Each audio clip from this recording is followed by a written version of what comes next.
Welcome to the Educational Futures Evidence Hub.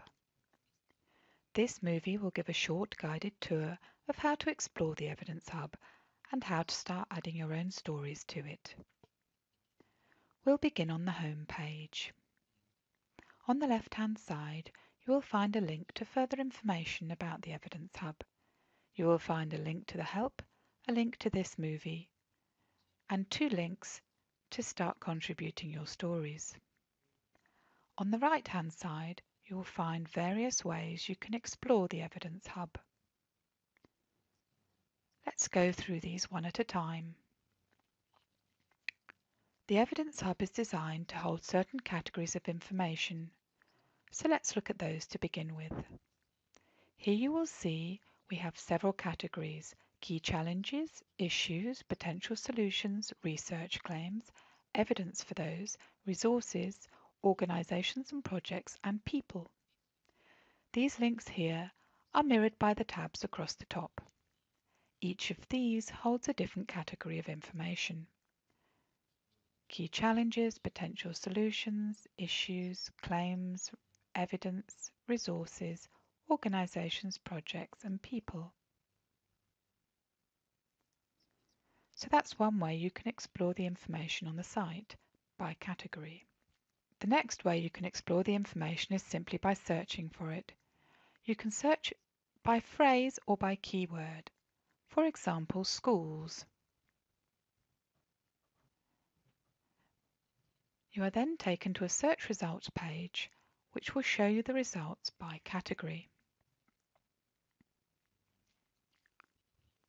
Another way you can explore the information on the site is by theme. The themes are a predefined, domain-specific set of topics by which the information on the site is grouped. For example, we could select cost effectiveness, and we would then be presented with all the information that has been associated with the theme cost effectiveness. Another way we can explore the information on the site is by location. This currently is only for organisations, projects and people. The last way you can explore the information on the site is by tag. Anybody can tag any data they put in with any tags they like, and it's another way of grouping the information. So for example, we could look at schools ICT access and see the results grouped by category. So that is a quick overview of the various ways you can explore the site. Next, we'll have a quick look at the ways you can start contributing to the site. On the left, you will see 2 links: add your story as a practitioner, add your story as a researcher. Let's assume we're a practitioner for now. If you haven't created an account on the site, you'll need to do so. And if you have and you haven't logged in, you'll need to log in at this point in order to see the form.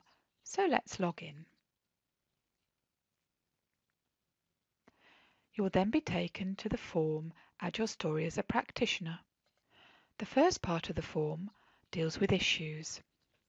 It asks you to enter a question you're investigating in your educational practice, or an issue you think is key to exploring and designing and implementing new educational futures.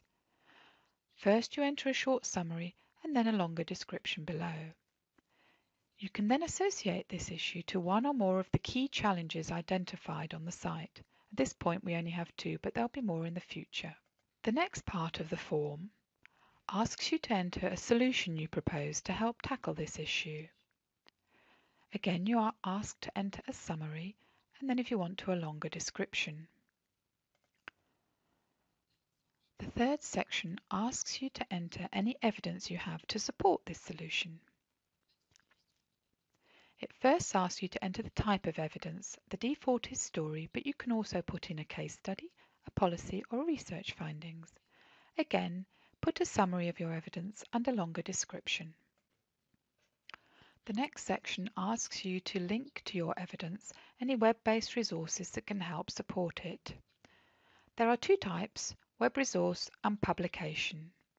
Publication has an additional field for you to enter the DOI number of the publication if you know it. So you need to enter a URL, and then a title, and then a description. You can attempt to fetch the title and description from the website automatically. You can add multiple resources by clicking the Add Another Resource button and remove them again with the Remove button.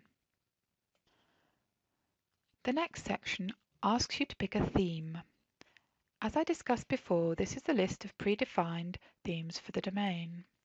We make it compulsory that you pick at least one theme because we want to group the information in the system by themes, but you can add more than one. The last thing we ask you to do, and it's totally optional, is tag all your data in the form. It's free text, multiple words can be entered, and commas separated to form separate tags. Then you press the Publish button. You will then be taken to the evidence map for that issue. This shows you the trail of the story you have entered. You can also see the data in a linear form. If you want to see an overview of all your data, click your name.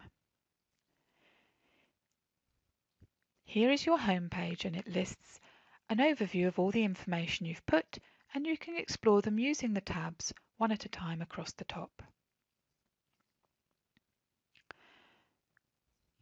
So these Contribute Quick Forms are a way you can add data to the system.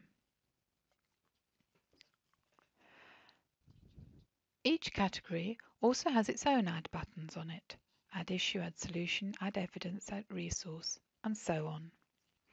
So that is a quick overview of how you can explore the site and how you can start contributing to it.